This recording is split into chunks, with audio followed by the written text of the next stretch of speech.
Lawyers will say, oh, yes, we should try these cases in Ukraine, but it'll take decades. Well, must it take decades? Oh, yes, we should try Putin, and that'll be a difficulty, and it'll last, a very long time and cost a huge amount of money. Must it? Coming up on British Thought Leaders, I sit down with Sir Geoffrey Nice KC, who led the prosecution of Milosevic at the Tribunal for the former Yugoslavia. Sir Geoffrey talks about the effectiveness of large-scale international legal proceedings and why he changed his mind about the label of genocide. Humanity can change. Bits of humanity can disappear. They can merge by natural processes.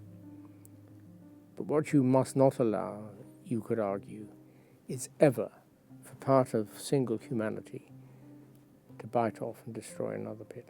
And that's why genocide is so important. He reflects on the government response to the 2 tribunals he led on human rights in China. It was depressing to watch because they were simply determined to shut their eyes to what was going on. It was sometimes they were foolish enough. There was one minister, I think, who said, our analysis shows us that there's not enough evidence. I said, oh, that's great. Can we have the analysis? If you've done an analysis, let's have a look at it. No answer. We've never seen it. There was none. It was a policy decision not to act against China. I'm Lee Hall, and this is British Thought Leaders.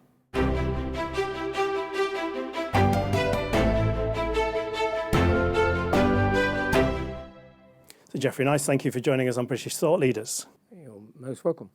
The 1990s, or the end of the 1990s, was quite an optimistic time for these kind of grand international legal proceedings. We had the start of the Khmer Rouge Tribunal, that was the former Yugoslavia Tribunal, Rwanda, the International Criminal Court was established, and you were heavily involved in several of these. Looking back, do you feel these large international legal proceedings have kind of fulfilled the hopes of 25 years ago? First of all, you need to know what the hopes were 25 years ago, and I think it's fairly hard to distill them. It's necessary to remember that the post-World War II efforts at international justice had been somewhat limited, Nuremberg, and Nuremberg ended quite swiftly for a number of reasons, including that we all changed partners. The Germans became our friends and the Russians our enemies, and there was the division of the Cold War and Iron Curtain. So whatever the real value and legacy for forward thinking of the Nuremberg trials may have been, it got rather suspended at that point. Now, there was, of course, conversation and discussion about a permanent international court. That's been going on for a very long time, and there was odd trials, the Eichmann trial in Jerusalem. There was also occasional trials for war crimes elsewhere, particularly in Germany. But it was only the Yugoslav and Rwanda tribunals that started things off. Now, it started the modern processes off. And what was the thinking then? Do you know? I don't know. What I do know is that it's quite possible that both of those tribunals, ad hoc tribunals established by the United Nations, were not necessarily set up as part of some grand scheme of justice, but set up as out of embarrassment and shame because of what the international community had failed to do. And indeed, so far as the Yugoslav tribunal is concerned, it was probably set up to fail, not to succeed. And it was never expected to succeed, and many hoped it never would. So that's why you need to consider what you know about, or what little you know about, the overall intentions then. The Yugoslav tribunal eventually got going and was in many ways quite successful, and it eventually had a large number of trials and spent a huge amount of money, brought in a number of verdicts. Rwanda did roughly the same thing down in Arusha. And so between them, they raised the idea that war criminals should have to face something, or people who commit crimes in war or may commit crimes in war should face something. That then is joined by the movement for the International Court, and then you have a general rising tide of expectation for international justice to do something. What the state of mind of the average citizen around the world was, it's still hard to say. When I went to the Yugoslav Tribunal in 1998, I didn't have to apply for the job. I just heard about it. Nobody was that keen on it, so far as British lawyers were concerned. I wouldn't have got the job if they had been.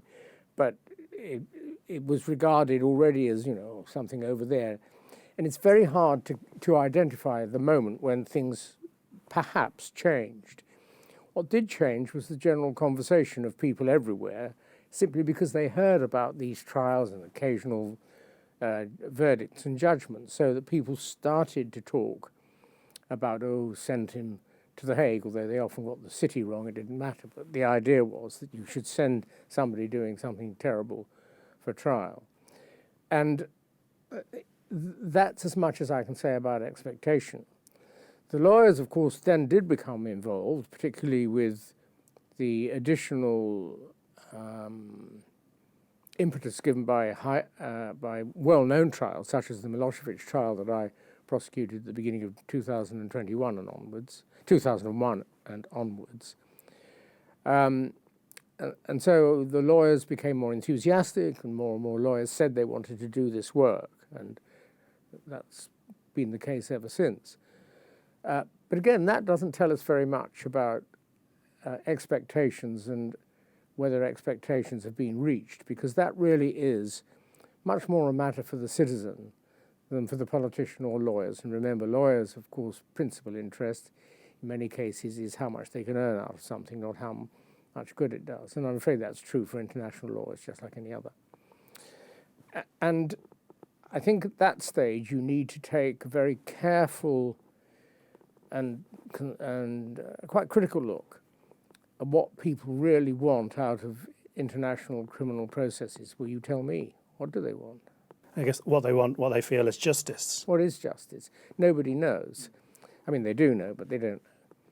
And if you really keep thinking, and especially if you look at what's happening in Ukraine now, and if you took a group of citizens off the street, sat them down, and asked them non-leading questions, you probably find that they would say what we really want out of international justice is to stop people doing these things.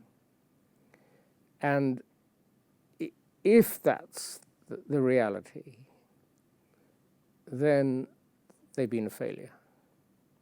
There's absolutely no evidence that any of these trials has stopped a subsequent monster leading his state and his army, or her state and her army, into criminal activity. Of course, we don't know if there were other would-be war criminals who were stopped by Nuremberg or by, not so much by the Eichmann trial, but by the ICTY, the Yugoslav Tribunal. But there's no evidence that anyone has been. Now, of course, there are other interests apart from the general citizen who now looks at the possibility of a nuclear war and says, crikey, how are we going to stop that? And the other interests are the interests of the victims, the bereaved, to some extent politicians who would want individual war criminals brought to book, tried and punished in order to serve some purposes of retribution. If retribution is an appropriate thing, it probably is. Some purposes of setting history, which I think, despite what the lawyers and judges say, is a proper function of war crimes trials. Reconciliation, very unlikely. Deterrence, not necessary. These people aren't going to become repeat offenders. So you've got those objectives that maybe you've met. But I think the underlying big objective of war crimes trials has not been met. And if you look again at the Yugoslav Tribunal, I can't remember how many $1 billion it cost. And it lasted for nearly 30 years. A, the money might have been used differently, to different objectives. And B, trials that last that long, well, you can justify them in one way, but in another way they do harm, or they can do harm, because they don't leave a definite decision on the basis of which countries can move forward. Let me explain that. Amongst the things that Nuremberg did in less than a year, with the majority of the leadership, all those who hadn't committed suicide, was to, if you like, rubber stamp or endorse the moral certainty brought by absolute defeat. There was no doubt that the Germans were the guilty. There was no doubt that the Allies were the innocent. There was no doubt, although it wasn't the subject matter of the trials, the Jews should not have been annihilated. And all those moral certainties were established by the total defeat, but they were endorsed by the war crimes trial. So there's a chap like me who was brought up just after the war and went to a very good school, had very good parents, went to a very good university, and then became a lawyer eventually. Guess what? We never had to talk about the war. We never did.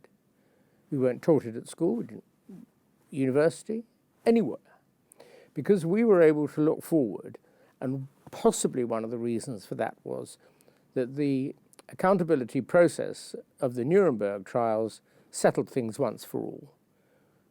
And actually for both parties. Germany moved forward as well. We all did.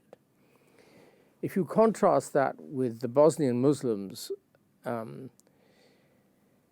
who were the subject of persecution, attack, murder, and it is said genocide, at the hands of the Bosnian Serbs and the Serbian Serbs between 1991 and 1995, has there been resolution? No. What is every film in Bosnia about, in one way or another? The war. What is every book about, poet about, conversation about the war? Is it recognized by the international community, so they say it every time, the Serbs were to blame and the Muslims were innocent? No, it isn't. What prospects are there for the Bosnian Muslims in Sarajevo, the young ones? Well, to go somewhere else. So it's a long answer, but I think it's very important to think first what you want out of an accountability process, and then to be hard-headed, hard-nosed, I suppose, hard-nosed, whatever, about whether it's delivered it. And I think the answer is it hasn't. And it's very important for us to recognize that now, because Ukraine's in this interesting position of being regarded as the blameless party by a significant part of the world, not by any means by all. And it's got it's probably got 100,000 cases already being investigated. It can't try them all. We all say it can, but it can't. But what's it going to do by way of its accountability process in order to stop whoever the next monster may be, Xi Jinping, if he turns into a monster, over what he might try to do with Taiwan? But there are other candidates. Looking at the situation of what happened in Cambodia, up to 2 million people were killed under the communist Pol Pot regime. We then had the Khmer Rouge leader trials. So they took like 13 years or 10 years to set up, 13 years of hearings, cost £265 million. And at the end of all that, only 3 people were convicted. How should we see the massive discrepancies between the crimes and the process, and then what feels like quite a small result in the end? Yes, I'm not an expert on the Khmer Rouge and the special chambers, as it was called, I think, in Cambodia, but I know enough about it, and I know the people involved to know there was, of course, enormous political pressure there. It wasn't a fully international tribunal; it was a hybrid tribunal, and that gave great scope for the by then sitting regime to pressurize the international lawyers who were leading the prosecution to do this or not to do that. And not knowing enough about it and not knowing enough of the history of the funding and the establishment and so on, I shouldn't be too easily critical. But I think it is possible to say that overall we are, as a world of citizens, failing to see the real problems of slow process and delay in process. I go back to what I said about lawyers being the ones who profit from it. And I've recently started telling people when I talk about these things of a slightly of a book by Dickens called Bleak House. Now, the novel Bleak House, for your viewers who don't know about it, great novel, absolutely wonderful cast of characters doing all sorts of things over a long period of time. But the thread through the middle of it is a legal case called Jarndyce and Jarndyce. And Jarndyce and Jarndyce has a huge amount of money, and various people want to get their hands on it. And so as the story develops with good people and bad people and feckless people and so on, working their way through the story, you occasionally go into the court of Chancery and have a bit of a laugh at what's happening. And then at the very end of the story, eventually a document comes to light, I think, and it's clear that after all this argument, yes, this is the right answer. And when it gets to court, the correct decision is announced. I think it would have been in favour of one of the heroes of the book. And everyone in court laughs because all the money's already gone on lawyers' fees. There's nothing left. So the lawyers in court laugh. So that's quite funny. And of course, what Dickens was demonstrating was a terrible legal system. But what's interesting to me is not that. That's a great story and strongly to be recommended, and there's a wonderful BBC series of it and everything else. But you need to go to the records of how the lawyers thought, the real lawyers thought about this lesson that was presented to them. And of course, they hated it. They rejected it because they were actually participating in this out-of-date, terrible system that didn't do justice, but that fed the lawyers. And by a sort of analogy, you've got to ask yourself the question, are we already in the same sort of situation now with international justice? Lawyers will say, oh, yes, we should try these cases in Ukraine, but it'll take decades. Well, must it take decades? Oh, yes, we should try Putin, and that'll be a difficulty, and it'll last, a very long time and cost a huge amount of money. Must it? Of course, there has to be some accountability for the leaders. I absolutely agree with that. And the leadership trial in Nuremberg is one of the most important events because it has clarified for all time the culpability of the Nazi leadership. And the same has to be done with Putin. But is the trial a long one? Not necessarily. Blindingly obvious. And how much evidence you need? Not very much.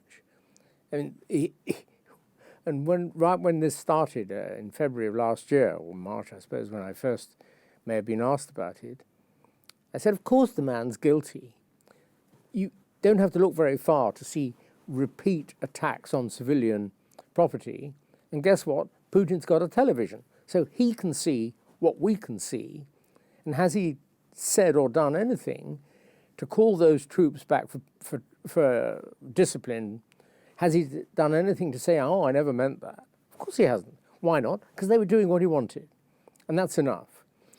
And so, although lawyers will no doubt, if there's ever a trial about Putin, be able to spend years on it and earn very large sums of money, the public might not want that. They might want things to be much simpler. And I think they should be. Going back to the Khmer Rouge Tribunal, the international lawyers wanted to prosecute other Khmer Rouge officials, and the Cambodian judges blocked them. They said too many people in society were either involved in the crimes or victims of the crimes. Is this a stumbling block for prosecuting crimes committed under communist regimes rather than top-down dictatorships, because people get swept up in the revolution? Again, I think Nazi Germany in the 1930s and 40s is a really important place to start, and a history of which everyone should be much better informed than they are.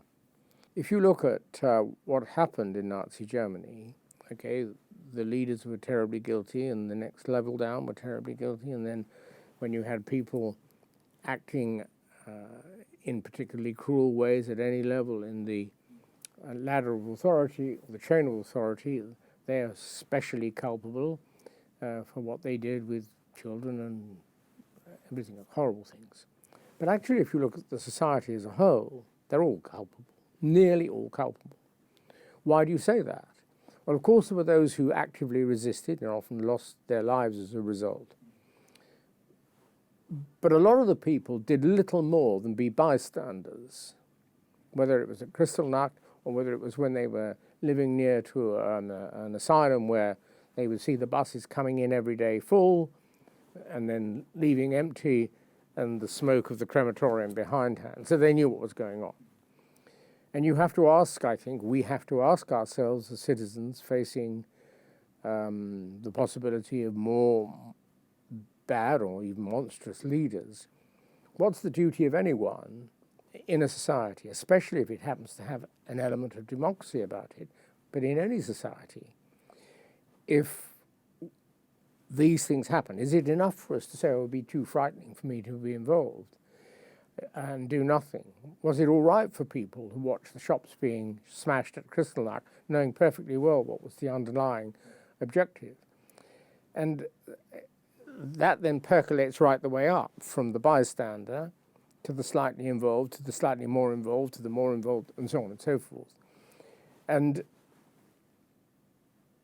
probably, but I'm not sure about this, probably it's quite important for us to recognize that bad people commit really bad things, the leaders, only with the compliance, endorsement, and sometimes the election by their citizens. And that does indeed make it quite difficult to distinguish who you should prosecute and who you should let go. So far as I'm concerned, and without having somebody to challenge me on it, I think it is absolutely critical that the real leadership, military, political leadership in these wars, events, whatever they might be, in internal persecutions, as in Iran or North Korea, if one were ever to get there, or in Xinjiang or somewhere else, very important, critical, that the leadership are tried at an early stage and with a definitive result. Who else needs to be tried is much harder.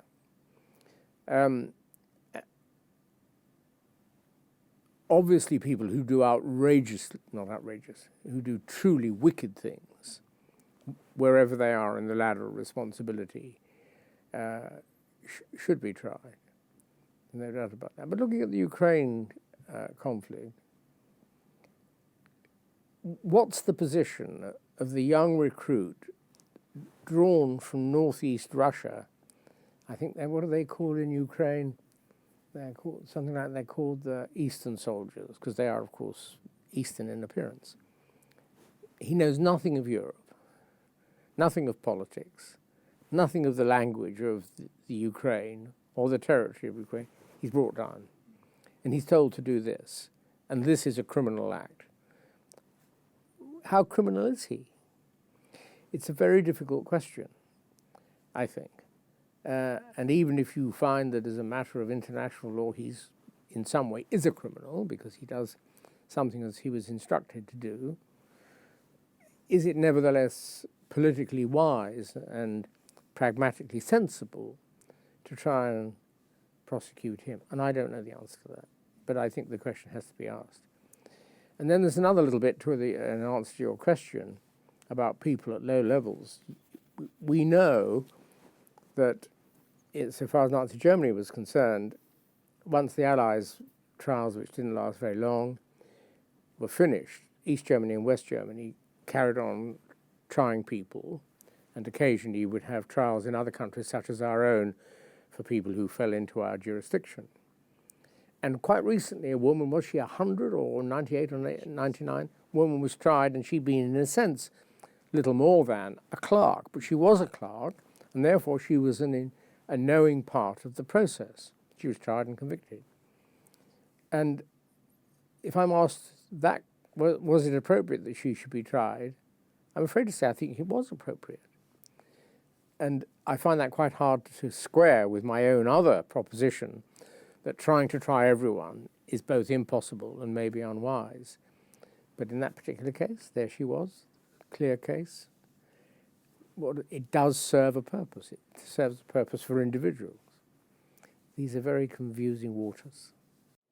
You chaired two tribunals that involved the Chinese Communist Party, and the first was the China Tribunal. Could you tell us what the tribunal focused on and what it found? Well, I need to say quite a lot about those tribunals if I'm to speak about them at all, and what function they're serving. And we go back to the Vietnam War, where there was no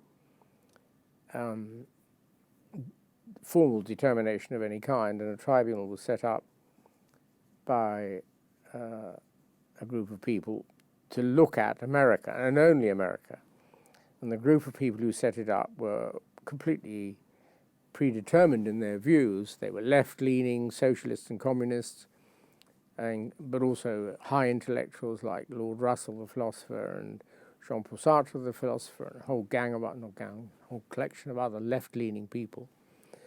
But they set up a People's Tribunal saying that where these things aren't dealt with by formal processes, then an informal process by citizens can fill the gap in knowledge. And I think that's the best way to approach the work of the two tribunals I chaired, although I got there by being involved in two other tribunals in different capacities, which taught me a great deal. The first one was indeed about Iran. The second one was about the earlier incident involving Indonesia. And by the time I'd gone through those two tribunals, I had a view of how people's tribunals might work in certain circumstances. They are no panacea. And so on what did they focus? They are not self-starting. A group of citizens should not, in my view, look around the world for a gap in knowledge and say, oh, we'll go and fill that. It doesn't work for a whole range of reasons. If there's a gap of knowledge that needs to be filled, then you need someone to drive that, and that person or body needs to have an interest. So that in the case of the China Tribunal, as you will know, its initial focus of attention was the forced organ harvesting of Falun Gong practitioners in China, but also of other prisoners of conscience or other prisoners.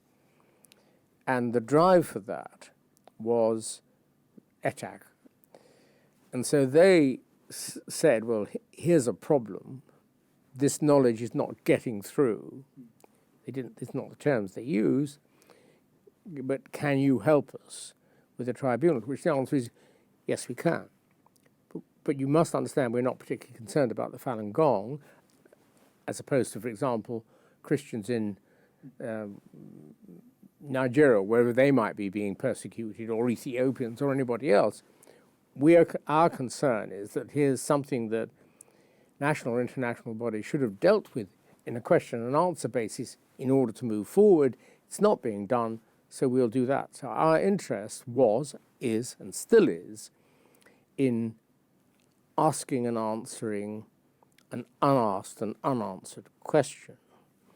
And that worked with both the tribunals I chaired extremely well, because in each case we had bodies that commissioned us, or individual bodies that commissioned us, that were of integrity.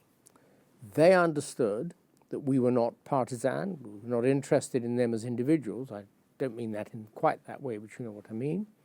We were only interested in doing, and that we might produce a conclusion they wouldn't like, because we were going to be truly independent. And so what happened in both tribunals was we were asked a question by the commissioning body, and we said, fine, we will answer that question. Now, the commissioning body had to remain engaged in each case because you've got to get evidence. And not all of the evidence will come from the commissioning body, but it's quite likely to. And you've got to assess the evidence, make sure that it is, so far as you possibly can, free of any form of corruption and all that sort of stuff. And you have to apply rules of fairness to the procedure, and you have to apply the law in the strictest possible way, not for a bunch of citizens to expand the law. And that actually, I think, in both those tribunals worked very well. We were helped very much by having, in each case, counsel to the tribunal, Hamid Sabi, who ensured that things ran fairly. He himself and his team of counsel kept separate from us, and all of us kept separate from the commissioning body. We might meet, in the Uyghur Tribunal, for example, we met all the time, well, very regularly. It was in lockdown, so we have to have quite a lot of regular meetings to get things. But there was never any question of over-engagement or over-familiarity. We remained like a jury, and that's quite a good analogy to use. One of my most enduring images is of delivering the judgment of the Uyghur Tribunal on the 9th of December 2021, just down the road in Church House. And the judgment took 2¼ hours to read, didn't stop. People were sitting in front of me. And right in front of me were the president of the World Uyghur Congress, the body that had commissioned us, and his sort of chief of staff, number 2. And they were looking at me. I was looking at them when I wasn't reading. And I think, I don't want to be over picturesque about it, I think they were actually holding hands at one time. And they clearly were anxious beyond belief because they had no idea what the vote result was going to be. Yeah. We had maintained our complete independence right to the end. And they didn't know. Nobody knew until I pronounced it in court. And what was interesting, and when the matter was first presented to me by Ben Rogers, and I said, well, I can't really do very much, but have you thought about a People's Tribunal? What concerned them, and what I could see was a matter of concern, was that they already had a very large amount of extremely powerful material proving what it was that they might eventually, when they asked us, want us to look at. And this material included works by David Matas and David Kilgour, the Canadian Secretary of State, and then works by Ethan Gutman. So you had 3 different disciplines, lawyer, politician, journalist. They'd all come together and they'd got all this stuff. They've been having hearings in America since 2000, in a congressional committee, I think, in 2001, with evidence being given. But they could never get it through. And if you look at the China Tribunal judgment, there's a passage where we set out the reaction down the road here in Westminster of government spokesmen whenever people like David Alton, who I think you've spoken to, but also others, Fiona Bruce and Shannon and all sorts of other MPs, ask difficult questions. Why aren't you doing something about this? They would always say something, I summarize it, like, oh, the evidence isn't good enough. Isn't quite there. I mean, they would show pretend sympathy, but they wouldn't actually do anything. It was depressing to watch because they were simply determined to shut their eyes to what was going on. It was quite, sometimes they were foolish enough. There was one minister, I think, who said, our analysis shows us that there's not enough evidence. I said, oh, that's great. Can we have the analysis? If you've done an analysis, let's have a look at it. No answer. We've never seen it. There was none. It was a policy decision not to act against China. And at this time, we were all full on for China as a government and nation. It was a political decision not to do this. And so you've got lots of evidence, completely unimpeachable, nothing wrong with it. Anyway, men and women of integrity, but government's opposed to it. And so we produced our judgment. Now, at that time, in 2019, we were still, as a nation, in love with China, and therefore the politicians didn't want to do anything. It achieved a certain amount of publicity, but not very much. And you might have thought that it would have vanished. In fact, it hasn't vanished, and it's become much more powerful slowly than we might have expected. Part of the reason for that is because, yes, the general approach to China has turned from one of complete embrace to one of some hostility on large parts of the Western world, but also because the findings made about forced organ harvesting of the Falun Gong and others, including the Uyghurs, is not just about the persecution of a minority group, although it is that. And it may be the successful, in large part successful, persecution of a minority group. It's also about an identifiable criminal practice of the worst possible kind. And so that part of our finding, that it happened, and how it happened roughly, has been applied by medical bodies around the world, has led to changes in the law, I think, in America and possibly also here. And so the People's Tribunal's focus was Falun Gong in the medical practice or malpractice or criminal practice, and it has had a steadily growing, or it has a steady effect, possibly becoming larger than might have been thought, and continuing. And they continue to get more evidence of the same. And for it to stand in the way of surgeons and medical experts from China being respected around the world, being able to publish their journals around the world without proof of where the body parts came from, all that sort of stuff, that's pretty powerful stuff. And I think greatly to the credit of the Tribunal and Hamid Sabi and his team and everyone who contributed to, and most of all, of course, to ETAC, because they commissioned us, provided a lot of the evidence, did a lot of the hard work. I think found most of the money, I can't remember. The money's only required for things like hire of the hall. The rest of us work for free. And when you look at the Uyghur Tribunal, something's much more problematic, because although you could say for the China Tribunal, what we want to do is to stop this practice. Now, whether it's stopped or not is very uncertain. And we know that Ethan Gutman's research allows for the practice to have been continuing and indeed getting worse, now being focused heavily on the Uyghurs. But we don't know whether what he described as work in progress to us in the second tribunal will be eventually a firm conclusion that he might ask somebody else to adopt. When you come to the Uyghurs, the problem is much more difficult, because the real objective of the Uyghurs is independence for East Turkestan. And of course, they want, along the way, to stop the camps, to stop the torture, to stop the killing, to stop the interference with births, and all of that.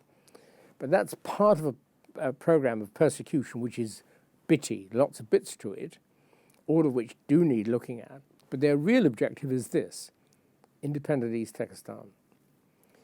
And if you contrast that with stop ripping organs out of people by killing them and selling them on the open market, this one, the China Tribunal's core objective, is much easier for the international community to gather around and to reflect in Act of Parliament or regulations of medical bodies.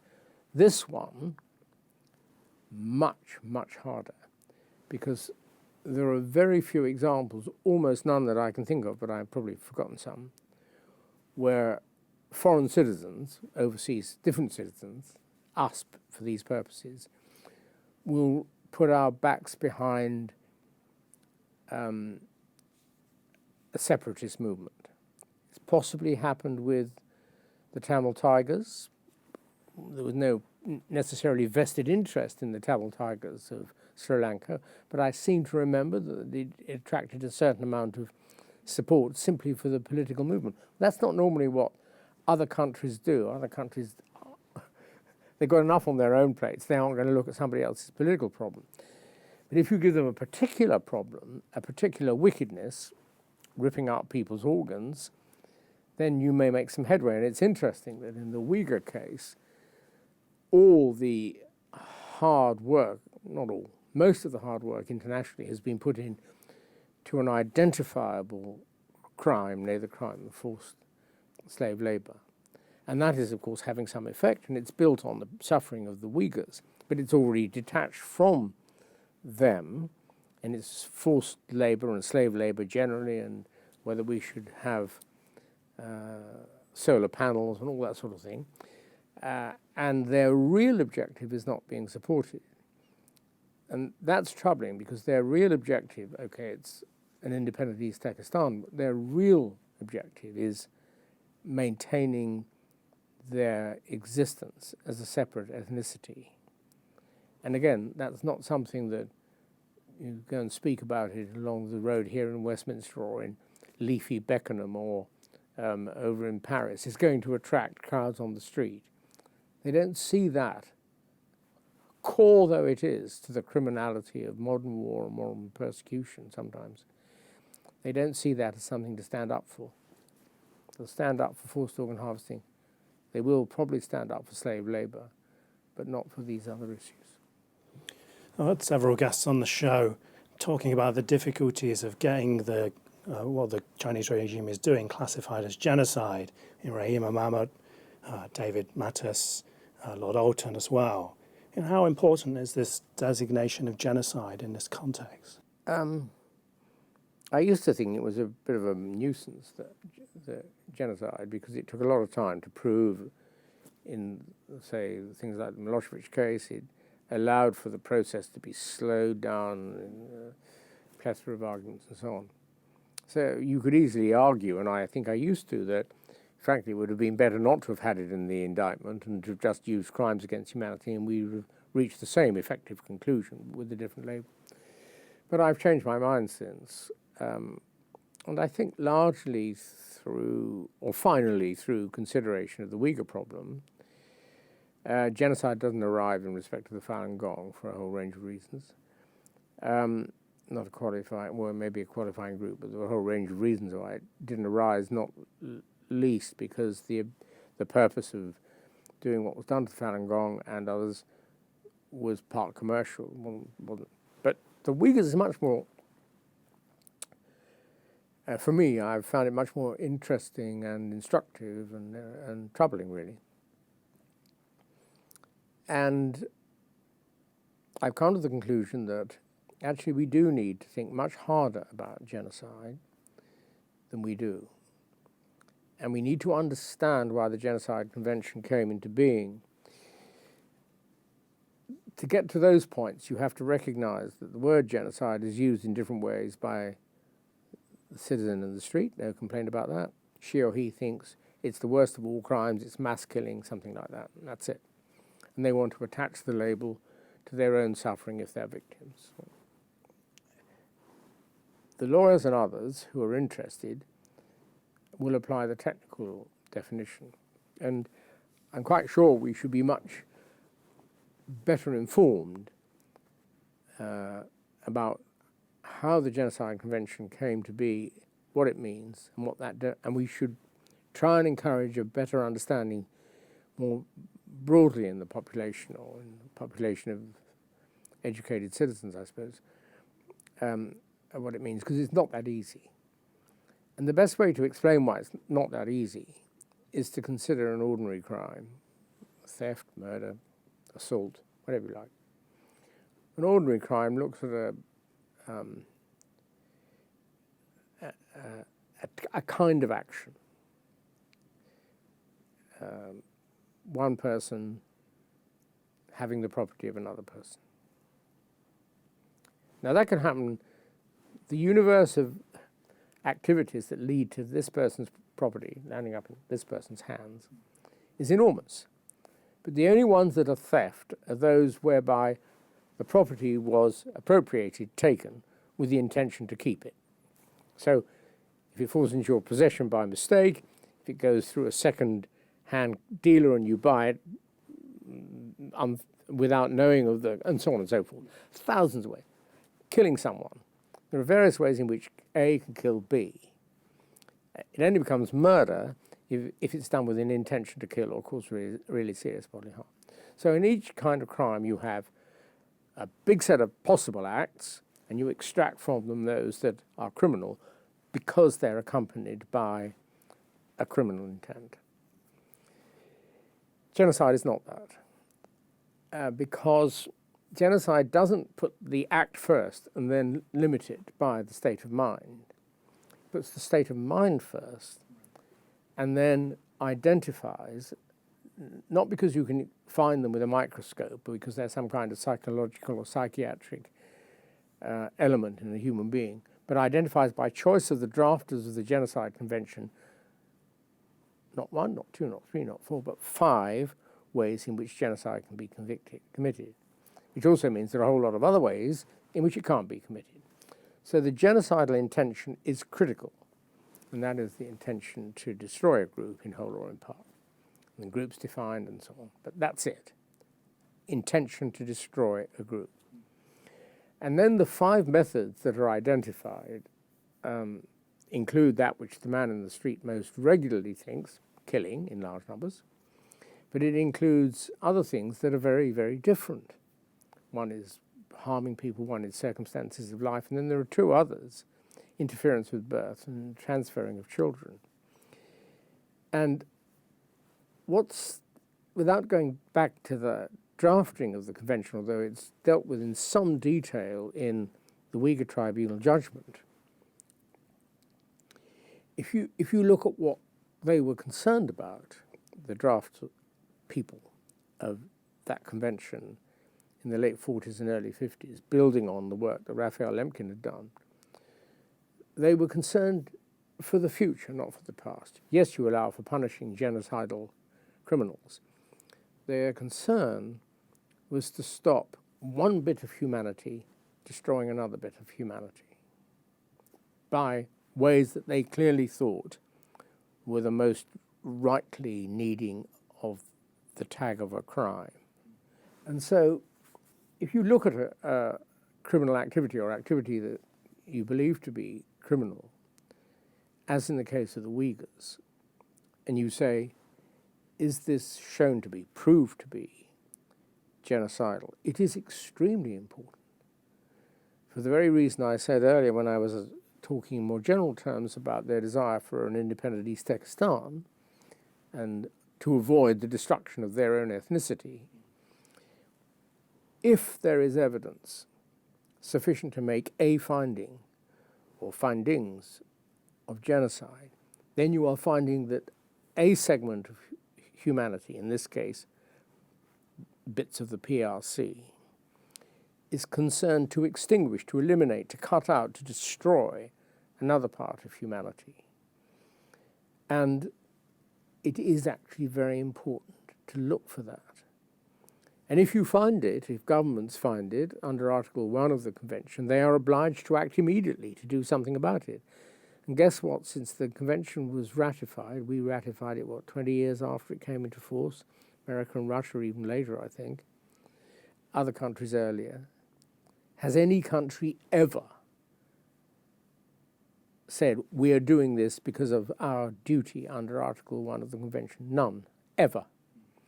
Because it is politically unappealing in the extreme for countries to be driven by this duty to act in a way. So we don't even know what countries are supposed to do if they find genocide committed by the PRC or parts of the PRC against the Uyghurs.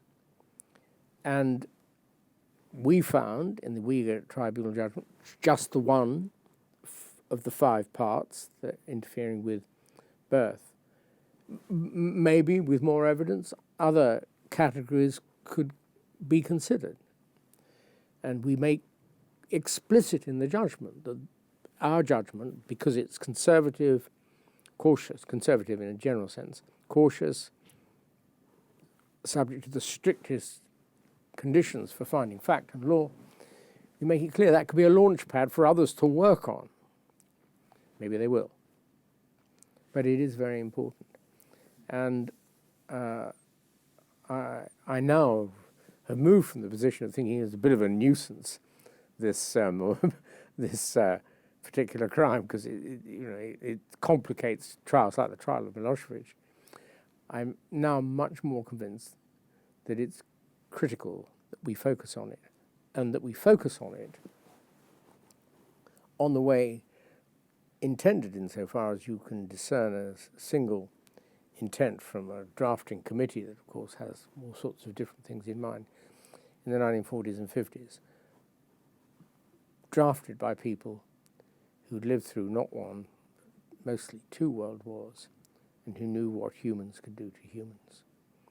And the concept of humanity being single is something that should appeal to probably all religions, but also to people with no religion.